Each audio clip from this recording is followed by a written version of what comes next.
Hello and welcome to Big Talk, live from the nation's capital, Abuja. My name is Edika Michael. A pleasure to have you tonight on the show.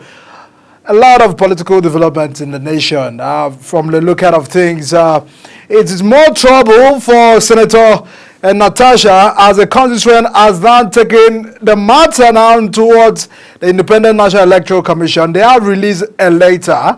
And the content of that letter, the Independent National Electoral Commission said they have received the petition seeking the recall process of Senator Natasha Akpoti-Uduaghan as the Senator of the Federal Republic of Nigeria. The Secretary to the Commission, Rose Orerian Anthony, received the petition earlier today. The constituent claimed the signed petition met the requirement as stipulated by the Constitution 1999 as amended. It was learned that more than one half of the registered voters in the district, which is approximately over 200,000 people, signed in support of this petition. The recall petition followed a series of contentious events involving Akpoti-Uduaghan, who was suspended from the Senate on March 6 for alleged gross misconduct after a dispute with the Senate President, Godswill Akpabio. She had previously accused Senator Akpabio of sexual harassment, and that has continued to spark a lot of reactions. At this time, not just from members of the National Assembly, but coming from our own constituent, the people who elected, of course, by virtue of the declaration of the court, she became the senator representing the Kogi Central. They are now saying, we are not comfortable with your representation. Can you please return back to us? By that, the process has already gotten started. But there are people and commentators that are really afraid if this exercise get to work. Recall the Senate had suspended Senator Natasha for the space of 6 months' time, in which the constituent has not even allowed the National Assembly to reverse back to the issues already at the matter at the floor of the Senate. But now they are moving this later towards INEC. After receiving the petition, one of those who said they emphasized that the commission is an institution established by law would adhere to the due process outlined by the Constitution regarding the recall process of the matter. They have really looked at those issues, everyone, which of course they continue to draw a lot of concern. And what it means is that if a senator like Senator Natasha has been recalled due to the fact that she had made moves to speak out, what happens to the fate of all other Nigerians, which a lot of persons have continued to look at all of those matters coming from INEC. But well, that's the political matters from not just the Kogi State politics. It's a national issue, and for this move, those that are paying attention to know, in the history of our democracy, has there ever been a time a senator has been recalled by the constituent? What we often see is a court declaration of an order, and then the changes happens and occurs, as the case may be. But this time, the constituents are not making moves to recall the senator. What are the provisions of the law? What are the requirements? Does it look that something that's going to work? Is it possible? Well, we'll continue to analyze all of that event, of course, here on the show tonight. But let me also bring you a political gathering earlier today. Former President Olusegun Obasanjo chaired a colloquium to mark the 60th birthday celebration of the former governor of Imo State, Emeka Idioha. The event attracted prominent statesmen, Atiku Abubakar, and the former President Olusegun Obasanjo, the former presidential candidate of Labour Party, was also present. Who also have the keynote address titled "Democracy Failing in Africa." This was presented by the Catholic Bishop of Sokoto Diocese, Matthew Koka, who delivered a keynote address. Also in attendance at that event was the former Commonwealth Secretary General, Emeka Anyaoku. Of course, I said former Vice President Atiku Abubakar was also at the event. Former Sokoto State Governor Aminu Tambuwa and the immediate past Governor of Katsina State, Aminu Masari, they were all marking the attendance at that event. But Atiku said that Ihodia has remained loyal even when they found themselves on different political platforms. That's some of the tributes that were given by those who attended the 60th birthday celebration. But away from the color game, it was a gathering again of some opposition voices, opposition leaders. It was more like the situation of the conversation that we are having towards 27, the coming together of opposition for them to mark the attendance at not just the birthday celebration of the former governor of Imo State, but this time a heavyweight politician like that of Atiku Abubakar, former President Obasanjo, and the rest were under the same room. Of course, just to honor Emeka Idea, but those that are really, there are a lot of persons that are reading political meanings to that gathering that took place earlier today. But whatever it means is that we'll continue to know how the events get to unfold itself. Everyone, tonight we'll be looking at issues coming from Labour Party. There is a lot of crisis coming from Labour Party, but now a group has now made move to demand a swift prosecution in a high-profile forgery and conspiracy case against Abure, who still happens to hold sway the National Secretariat, saying and insisting that he is the chairman of the party, even when some party members are rejecting Abure. But this group has already made move that Abure actually was involved in some forgery, allegedly forgery and conspiracy case. There are a lot of making demands for a swift prosecution.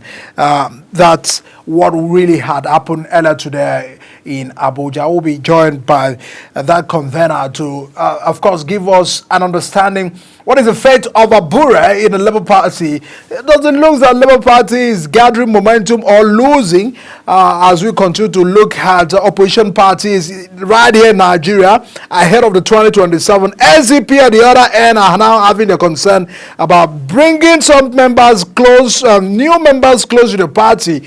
El-Rufai defected from APC and now joined SDP. Now, those that are really having a concern if the SDP will likely be the Labour Party of 2023 election for 2027. Is it a gathering of sense, political sense? Would that birth a new Nigeria? What are the kind of the conversation they are having at that level? That we'll also look at again here on the show. Do well to sit tight on the program once we return from this break. I'll be joined, of course, by a member of the Labour Party to analyze these recent developments from their party and other issues. So stay with us on the program. I'll be right back.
Many thanks everyone for still staying with us here on the show Big Talk. And I'm being joined by the representative of NCC of the Labour Party, Prince Dandy Roland. He joins us here in Abuja, chairman of the Nigerian Corruption Watch magazine.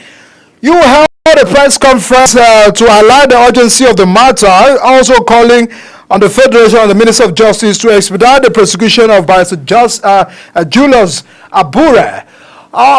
What would be your concern about that allegations stemming from the case that was initiated in October 2023? Give us an understanding about the matter in general.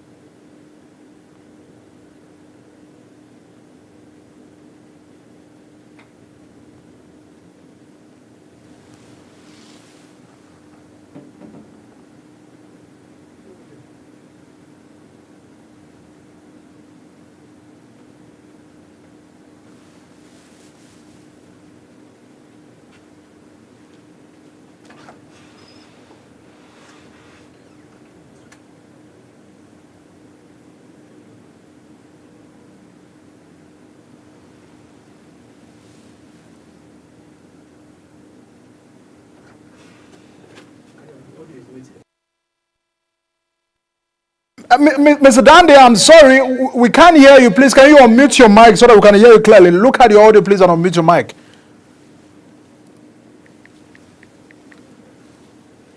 Can you hear me clearly now? Okay, go ahead. I can hear you now. Okay, I say you will agree with me. You know, today's press conference is the stand of the stakeholders of Labour Party, and you will agree with me that Nigerians and indeed the global community is eagerly and earnestly hoping on Labour Party as a very formidable thought force political party to rescue Nigeria from the political and economic mess we have found ourselves, and even the corruption that has eaten deep into the fabric of this country. For Labour Party to be the one to give birth to a new Nigeria we are hoping for, such hope cannot be actualized with a corrupt and a compromised leadership of such a party. So, and that is why the stakeholders of Labour Party, you know, thought it very, very wise to make their stand known to the public concerning the leadership of Abure, as he is parading himself as the chairman, national chairman of Labour Party. Even with all the allegations that have been leveled against him, even with all, the illegalities and unlawful activities that he has engaged himself in. So we stand today to let the public know and to let the press and the globe know that Abure, as you know, his character stands today, cannot represent Labour Party, what the Labour Party ideology stands for. And he cannot continue to claim to be the Labour Party chairman with all the atrocities and illegal and unlawful activities that surround him. Thank you very much.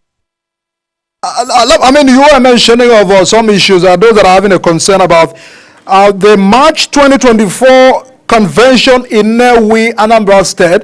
Abure says that convention brought him to office as the national chairman. What can you say about that?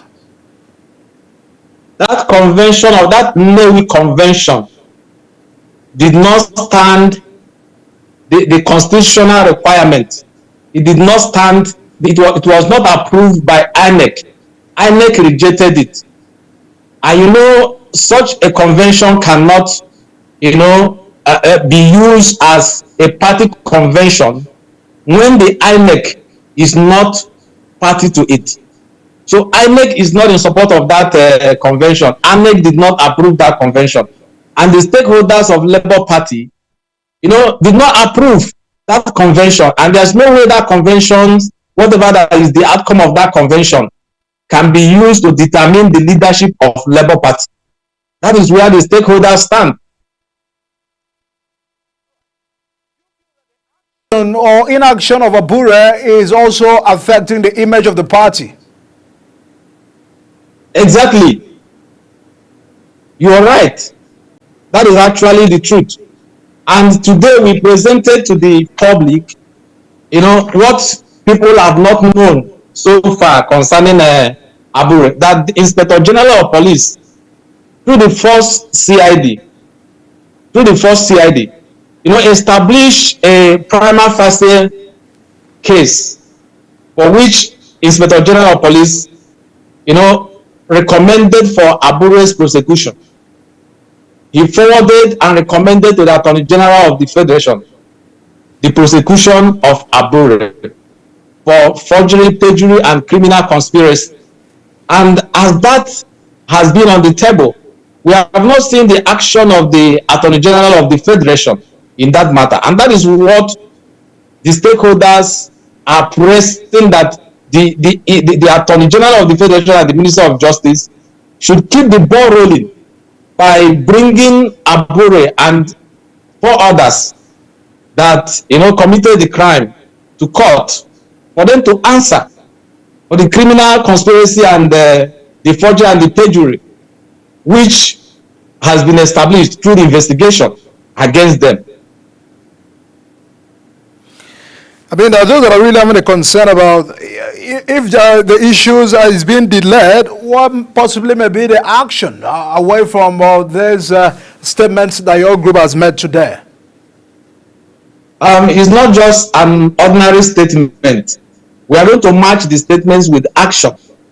You know, we have already, you know, consulted some civil society organizations, some anti-corruption initiatives, and, you know, like my own organization also is also part of the consultancy of the project.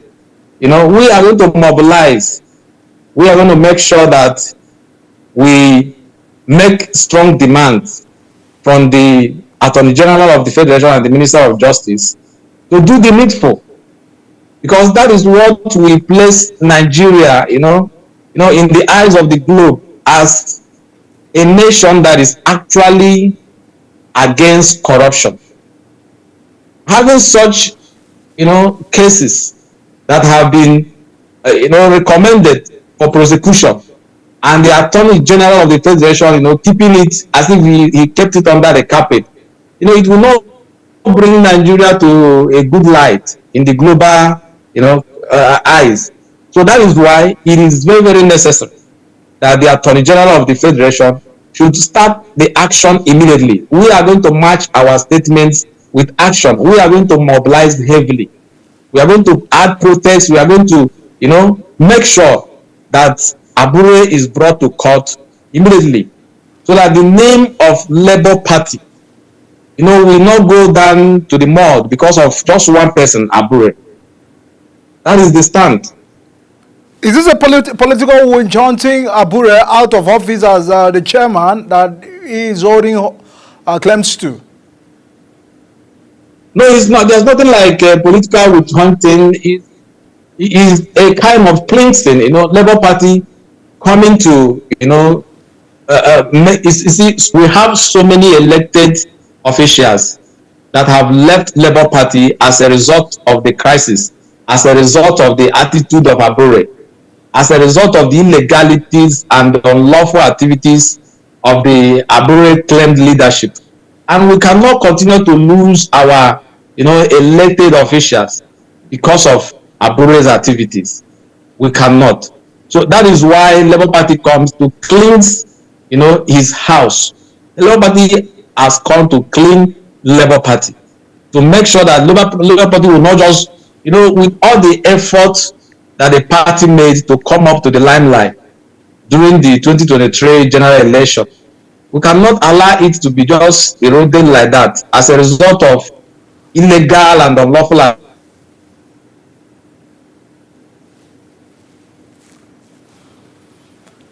All right. Please, Dandy, of course, once you are connected back, a lot of concerns are raising towards the possibility of Labour Party surviving these political coalition that we're already witnessing in within the opposition, and of course, that those that are having a paying attention to know, to ask, what are the position of Labour Party in all of this? Is it possible that Labour Party will have to join other political party ahead of 2027? Do they have all it takes?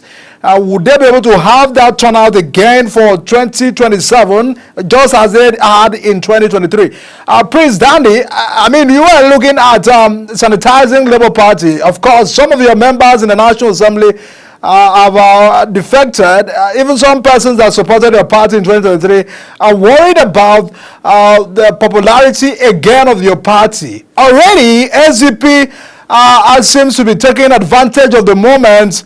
Nasir Rufai, former Kaduna State governor, has now joined that party. Persons were looking at probably him coming to Labour Party. So it looks that Labour Party are losing popularity, and is not being attracted again within the political market in Nigeria. Are you bothered about that? Yes. Every Labour Party member should be bothered about that. And that is why the stakeholders have come out, you know, to sanitize the party, you know, to make sure that, you know, the party will not just, you know, go back, you know, into extinction as it, or maybe become unpopular as it was before the 2023 general election. And the situation of merger and joining or collaborating with other parties, to form coalition, I am not in any position to comment on that, because we have a National Caretaker Committee chairperson, and we have our party leader in the person of His Excellency Peter Obi. So as a stakeholder, I don't have the position. I'm not in the position to comment on the joining or the merger with other parties. But we are doing everything that we can to make sure that Labour Party is repositioned, to a very firm stand that will make it to be able, to take over power from the incumbent come 2027. Thank you very much. Now, I mean, let's get back to Abure's all of those. Some have described that to be political shenanigans, but in a way, he has also justified some of the stand. If you check the INEC portal today, you will definitely see Abure as a chairman recognized by INEC, and those that are bothered about that, if that goes by, and your stakeholders and even members of the caretaker committee happens to still be holding sway from the leadership angle, what possibly would be the end of all of these political drama within the party? Would it mean that your parties are saying Abure can leave Labour Party or he can go, or it's just about him conducting a good convention according to your group and others? Well, Labour Party stakeholders, they are meeting towards having, a convention that is acceptable by Labour Party, National Working Committee, and the Caretaker Committee, National Caretaker Committee, and the owners of the Labour Party, which is the Nigeria Labour Congress. It is not what one, group will come up to say that they have organized a convention without the approval of others. So I am, we all believe that we are moving towards reconciliation, reconciling every, anomaly in the Labour Party that will give it a formidable stand. And we are not losing feet anyway. Every party have their own lapses and the crisis, that before they could stand. And Labour Party, being the party that just came to limelight 2023, we cannot, we cannot just say because so and so things were happening and it means that Labour Party can no longer stand. No. So we are strategizing, to make sure that Labour Party comes up stronger, than it was last year. Thank you very much. So you feel for 2027 that if your party happens to be at the ballot again by virtue of having your candidate, you may do better than what you did in 2023?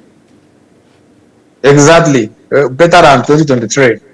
Because the character, you can see that our presidential candidate is gaining more, more acceptability, around all over all the parts of the nation. So that is what makes a party survive, when you have a good character, someone that his principles and ideologies is something that will carry the entire nation along. A true national person, a personality that sees Nigeria as his constituency, that does not believe in tribalism. So such person like Peter Obi, being in the ballot, it's just a matter of the people knowing who is maybe the candidate. It's not about this time around the name of party or what. So we still have that confidence that Labour Party is going to even be more stronger and even perform better than 2023 in the forthcoming elections. Do you feel your party would have done better if they had won 2023 election, or you're not happy about how the President Bola Ahmed Tinubu's administrations are trying to set the nation towards a new path by the reformations of this government? I didn't get you clear, please. Say what? Do you feel your party would have done better in terms of running the affairs of the nation compared to what we have today? Because this government said they are trying to make some reformations that will put Nigeria on a better track. Absolutely. We already saw it coming.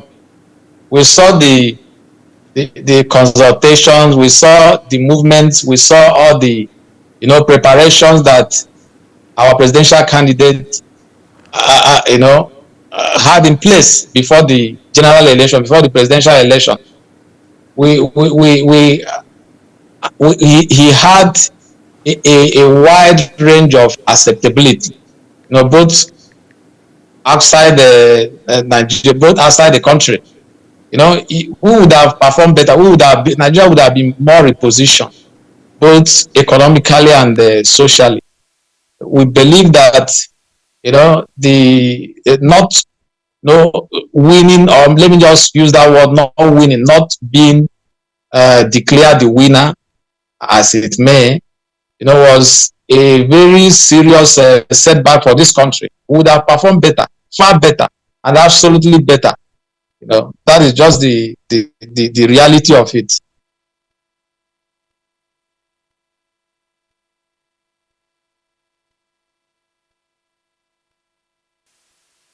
Thank you.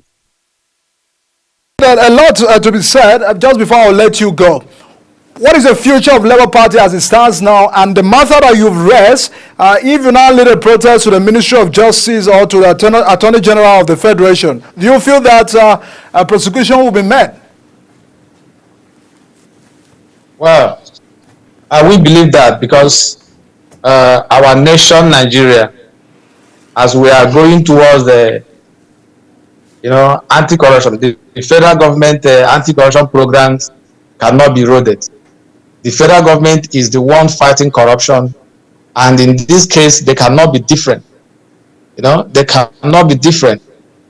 Abure, as it stands, has, court cases bordering on criminal conspiracy, bordering on forgery, bordering on perjury on his head. Such kind of person cannot be a leader, cannot be a chairman of a political party like Labour Party. And with our movement and demand in place, I'm optimistic that Abure is going to respect himself and leave that, leave all these confusions that he's creating here and there in Labour Party, and just excuse himself. Let me use that word, excuse himself from all these catastrophes and the confusion that he's causing in Labour Party. He should just excuse himself and avoid any further crisis in Labour Party, and allow the party to reposition, to be able to take Nigeria to a new Nigeria that they are hoping for. Nigerians came out in mass during the 2023 general election to vote for Labour Party, and we cannot take that for granted. We cannot. So Abure should respect himself. Abure should respect himself and excuse himself from all these crises that he is causing Labour Party. One person alone cannot hold the future of a nation to ransom. One person alone cannot be. Do you feel that he's been sponsored? Because those are having a concern about the crisis that we're having in the opposition. The matter of sponsorship, that one I am not in any position, because I have not investigated whether he's sponsored or not, and I don't have evidence to prove that he's being sponsored or not. The reason I'm asking that is he acting all of this for the best interest of the party, or towards to get the party being disadvantaged? Well, it is for his own selfish interest, him and his accomplices. In Nigeria, I don't want to, quote that maybe, but I know it must be for his own selfish interest, because the leaders and the stakeholders of the party, they are gathered in Umuahia, and brought forward an authoritative leadership, the caretaker committee that is led by Senator Mrs. Nenadi Usman. So that is to show that you have become unpopular in the party. You are no longer acceptable. Your tenure has expired. You know, why not leave the position after the expiration of your tenure? You have so many criminal cases around you that have been recommended by Inspector General of Police for you to be prosecuted. You know, the Director of Public Prosecution Federal has been, notified, has been reported to, has been written to prosecute this man.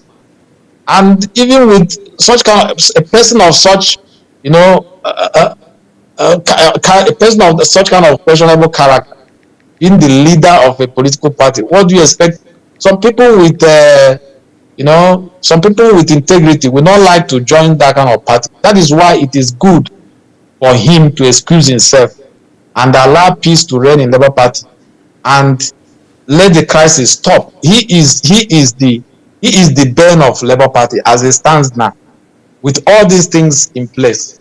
Because we made, very absolute investigation, find out, interview some of these our elected officials that are leaving Labour Party in droves, and some of them pointed out all these things.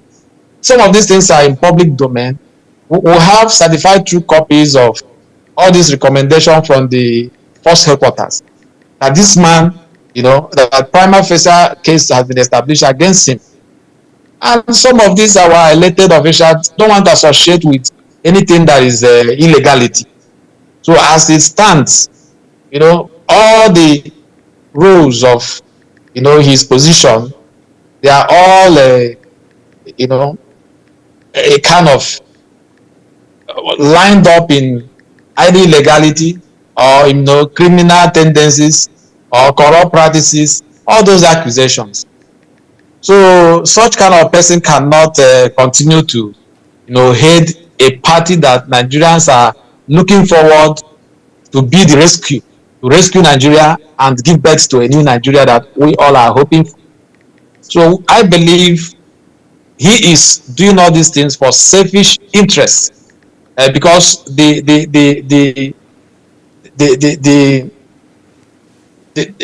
complainant of this matter, the complainant of this case that wrote this petition to the force headquarters. All right. Are you following what is happening in the National Assembly? Some of your members had voted for the state of emergency rule in Rivers State. And there are those that are really having a concern if your party senators or House of Reps members had supported that movement. Was that the intentions of your party or the stand of your party in any ways you want to look at it, even from an individual angle? Well, I'm not a member of the National Assembly, and I don't think some of our members, they are informed before they made their votes. They had information of, the reasons why Mr. President acted the way he acted. So, and it is as a result of the information they had that made them to vote the way they voted. So I as a member of the party or as a stakeholder, I cannot, be able at this point in time to tell you why or whether it's the party that sent them to be in support of it or what. So it is as a result of the information they had, and they voted according to the information they had, and they but are you happy about, from your own personal grounds, do you feel that having state of emergency in Rivers State will resolve the crisis within the state? Well, the House of Reps, some of their members interviewed said that they recommended for 3 months for peace to be brokered between the two parties, between the parties, between the executive and the legislature in the state there. So if it is all for peace, everyone should support it. But if it is for a show of power or for eroding democracy, nobody will commend that. If it is for peace, if it is for all of them to, establish a group, establish or broker peace among the, the people having crisis.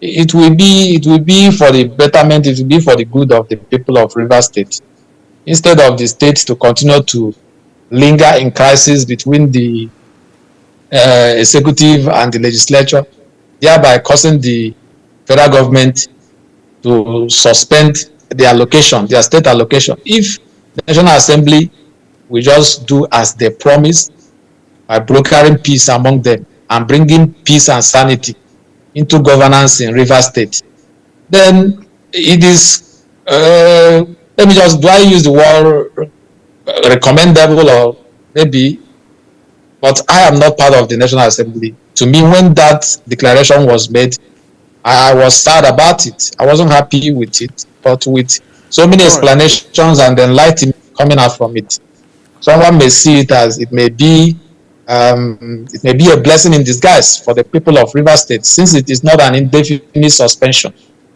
It has a limit. Prince Dandy Roland is a member of Labour Party, and of course was speaking about the internal crisis within the Labour Party and the concern they have also raised towards the Abure chairmanship, not just some of the allegations that have been raised against him and the Marthas. Thanks so much for joining us tonight on Big Talk. We do hope that the Marthas will be successfully handled with the provisions of the law. Thanks so much for joining us on the show tonight. Everyone, we'll continue to have a look at the current state of the nation. Month look within the People's Democratic Party as the Supreme Court just last week gave a judgment saying that the party should go back to fix the problems by interpreting that is the internal affairs of the party for the matter of the National Secretary of the party. We also look at Samuel Anyanwu, who had insisted that he remains the National Secretary of the People's Democratic Party, in which Okoye has also been back and forth with him. The Supreme Court gave a judgment that is the matter of the party, but the party is yet to confirm and have a stand, even when they have given a statement backing that they applaud the Supreme Court for giving a judgment that affirms again that matters within the political party should be settled within the structures and mechanism within the party. We'll continue to look at that here on the show this week within the internal affairs of the People's Democratic Party. But then again, the matter of Senator Natasha and the political faith of him to return again to the National Assembly is right now at high and stake, as some group within the Kogi State has written to Independent National Electoral Commission, as I earlier stated.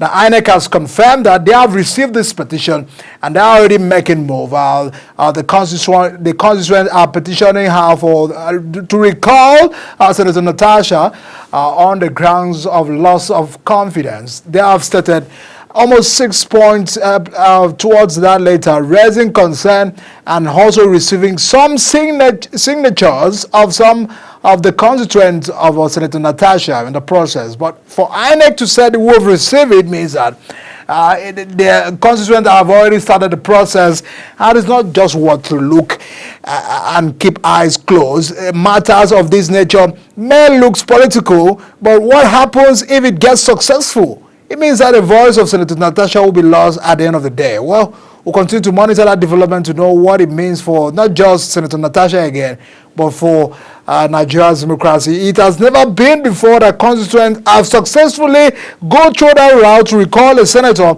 If it now happens now, what template and what would that mean for other constituents and our trajectory for our democracy? We'll continue to look at that on the show this week. But for now, this is where we'll draw the curtain for today. I am Edikan Micah. Thanks so much for joining us. We'll continue to monitor development and bring you to speed about all of the happenings within the political space here in Nigeria. Thanks so much for joining us. See you again.